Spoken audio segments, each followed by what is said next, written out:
You're in the early Triassic, hothouse Earth 250 million years ago, a few million years after the worst mass extinction in history. The planet is still suffering from a permanent fever, volcanism. Time? Is it early time? I feel like it's early time, right? Because the volcanic eruption is at the very least really really long ago, right? And the runaway greenhouse effect has transformed the planet into hell. There's 3 to 5 times more CO2 in the air than in the human era. The formation of the massive supercontinent Pangaea led to the largest desert in history that barely sees any rain. The gigantic ocean is warm, even deep below. 2 superheated currents circulate around the globe, pumping extreme amounts of heat and moisture into the atmosphere. There's no ice, even at the poles. Seems like you're stuck in the center of the desert, isolated by endless ancient landmasses, one of the most hostile environments Earth has ever produced. The deserts we know are still full of life, but not this one. Its core is starved of moisture and the air is bone dry. Your skin dries out immediately and your lips begin to crack. The CO2-rich air is easily 50 degrees Celsius. I don't know the CO2 rich air. I don't know what he's talking about most of the time. What I know is that it's hot. That's about it. It's hot, right? And sears your lungs with every labored breath. The rubber soles of your boots begin to melt. If you touch the ground, you'll get burns. Your sweat evaporates before it could cool you, and your exposed skin begins to crack within minutes. Suddenly, it becomes even hotter as a red sandstorm envelops the landscape. Like thousands of tiny sparks, burning hot sand hits your skin. You're pressing your machine's buttons at random. It can't do time travel, but it can still move.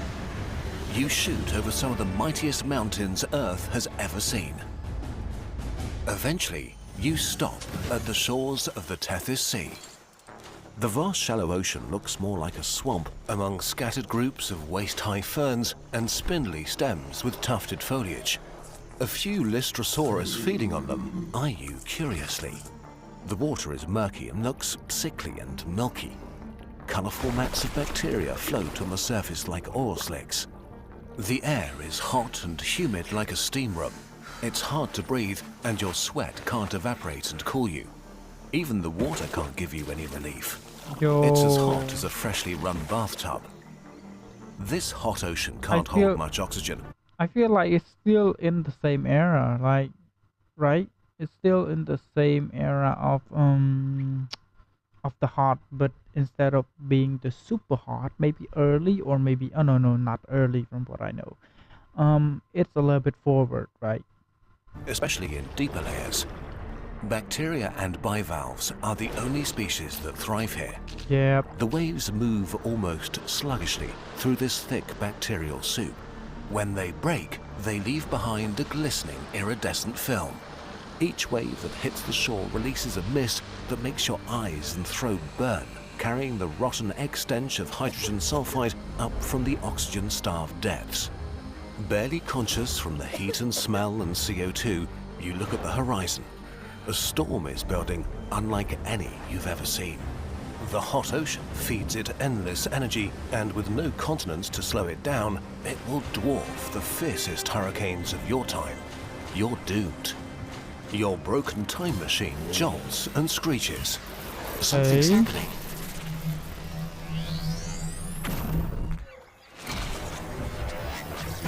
You're near the equator, in the late Carboniferous, 320 million years ago. The atmosphere is thick with moisture. The climate is locked in a never-ending wet super summer without any other seasons. Colliding continents are covered by the largest swamps the planet will ever. It's not bad, right? It's not bad from what I know. Let's get someone 1 after 5 what it is. If you compare it to, let's say, if you compare it to um the thing that I don't know what the fuck just happened. If your armor is off 50% faster at full health, but this is slow otherwise. Um, The problem about other two is that it's hot, but this time it's moisture. So it's not that bad. Sea, a paradise for plants growing faster than their dead biomass can decompose. The ground beneath is a warm, soggy mass of decaying vegetation. What will be an endless desert in 70 million years is now an endless alien jungle. A huge variety of life is thriving in this period. From your perspective, this is not that great. You're lost in a maze of giant It's not that bad. They don't have any technology, but you have it. I mean, maybe new meat has been unlocked. tree-like plants towering over a twisted undergrowth of giant ferns and endless varieties of bizarre and unfamiliar vegetation. The thick, humid air smells of sweet decay, but breathing makes you dizzy. Your vision seems too sharp, your thoughts slightly frantic. The dense plant cover has supercharged the atmosphere with oxygen, Hey, 60% higher than in the human era, and your body is trying to cope.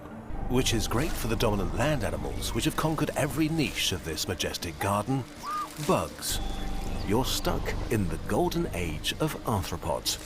In this oxygen-rich world, they have evolved to sizes that will never be possible again. They are innumerable and everywhere. Armored cat-sized megarachni crash through the undergrowth, hunting a swarm of panicked rochoids that scatter in all directions. Bro, Above you, a griffin fly with wings spanning nearly a meter and beating like helicopter blades catches a Paleodictyoptera mid-flight. You stumble through the bushes filled with countless crawling creatures as an arthroplura the length of a car picks its way through the ferns, moving countless legs in hypnotic waves.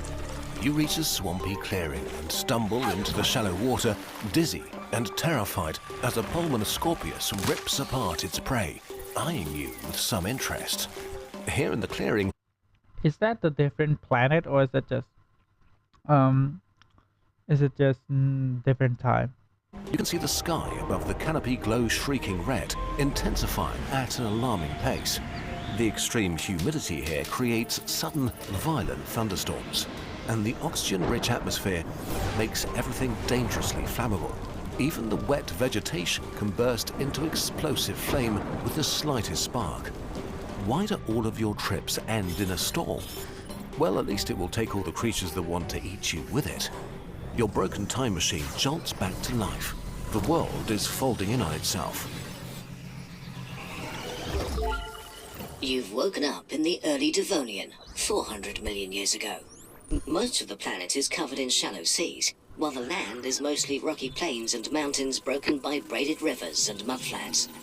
Earth is in a state of transition. For about 100 million years, life has begun to break down rocks into soil, a soft layer that enables plants to grow and life thrive.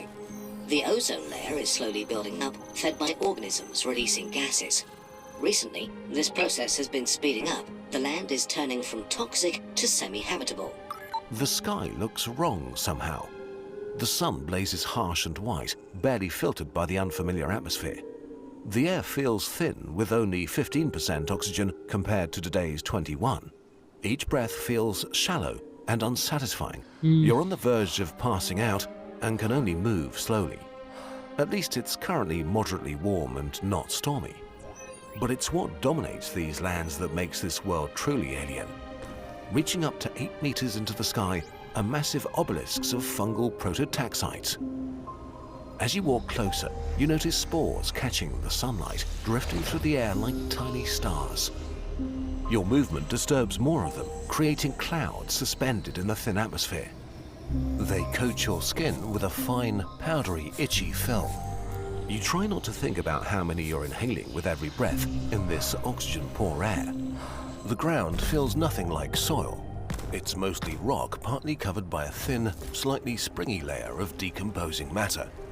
Some shallow water pools reflect the pale alien sky above. Between the fungal towers, That's not stranded. That's just explaining every stage of the Earth, right? I got tricked, aren't I?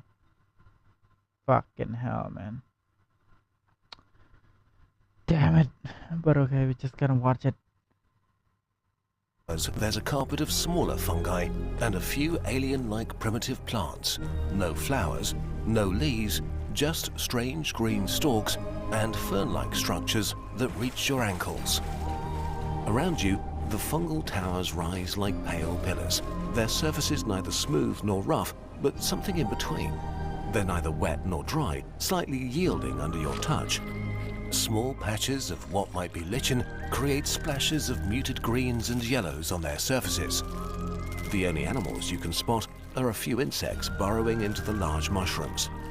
Everything is eerily quiet. You sit down on a rock. Is this it? As the night approaches, the pale sky shifts into sickly purples and greys, bleeding into the darkness.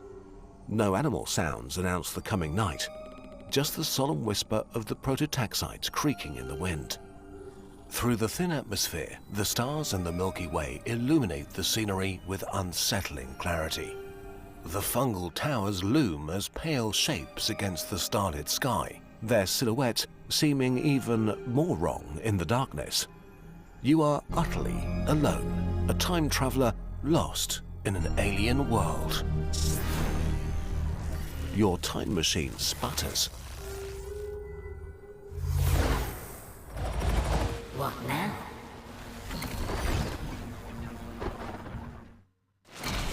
Time to start rebuilding civilization.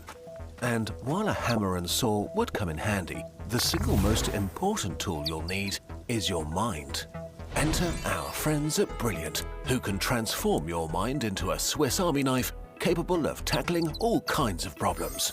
Brilliant helps you get smarter every day with thousands of bite-sized interactive lessons on anything you might be curious about. Level up your skills in maths and logic with hands-on visual challenges that feel like a game. Learn to think like a scientist exploring the physics of everything from a game of pool to black holes. And plug into the big ideas powering technology as you build real skills in programming, AI, data analysis, and more. Brilliant has a huge library of lessons to explore, with new lessons added each month. In each one, you learn through discovery by trying things yourself. In just minutes a day, you'll become a better thinker and problem solver with all the tools you need to transform the world for the better. To explore everything Brilliant has to offer for free for a full 30 days, visit brilliant.org/nutshell or click on the link in the description. You'll also get 20% off an annual premium subscription. I almost died. Hey, no, Welcome what to the the fuck? Kurzgesagt lab. Let's conduct a few stellar bitch. experiments. We'll first add some more mass to this protostar. More. A bit more. I saw almost die and then I fucking died. Wow. Wow, we've just created a blue giant, a star with 10 times the mass of our sun. Let's now add a couple of million years and see what happens. A supernova. Breathtaking. And look, it leaves behind a black hole. Fascinating stuff. Now we record our findings. Be careful to preserve the sparkle. It's now time for Duck's final inspection. This one is always a nail-biter. He has incredibly high standards. Luckily for us, our work is scientifically accurate, offers an overview of important astrophysical processes, and is a real stunner. Duck approves. Looks like it's ready to be shared with the world as a poster. A very special piece of Kurzgesagt you can take home and touch. You can get this very special poster along with many other sciencey and spacey things created with love and care from our shop. Every Kurzgesagt product you buy directly funds another moment we get to spend working on our videos. Thank you so much for being a part of our story and for making this channel possible. No, thank you. At the end of the video, you learn nothing.